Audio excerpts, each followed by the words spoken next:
Une marche de l'espoir cet après-midi à Nantes à 15 h. L'espoir d'en finir avec les fusillades à répétition. 5 en 5 jours la semaine dernière. 1 mort, 6 blessés. Une guerre entre quartiers, d'après les autorités, avec des règlements de compte jusque dans les bars du centre-ville.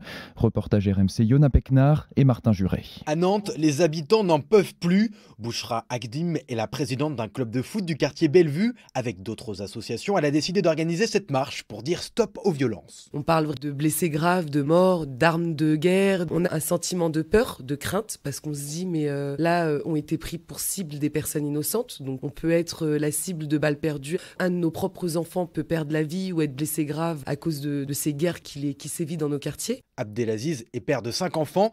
Depuis ces attaques, leur quotidien a changé. D'habitude, ils font ce qu'ils veulent. On les laisse parce que c'est une grande famille, le quartier, donc tout le monde se connaît. Mais là, avec tous ces événements-là, donc du coup, on a changé un petit peu la façon d'éduquer nos enfants, justement. Leur sortie, surtout. Il va participer cet après-midi à la marche de l'espoir, initiée par des acteurs associatifs et habitants des quartiers de Nantes. Bouchra Akdim espère enfin être entendu. Nous, ce qu'on voulait envoyer, c'était un message fort, un message pour dire à nos jeunes, on est là. Ensemble et en silence, ils ont prévu de converger vers la place Royale, dans le centre de Nantes. Et selon nos confrères de Ouest France, 2 individus soupçonnés d'avoir abattu un homme de 24 ans lundi ont été interpellés.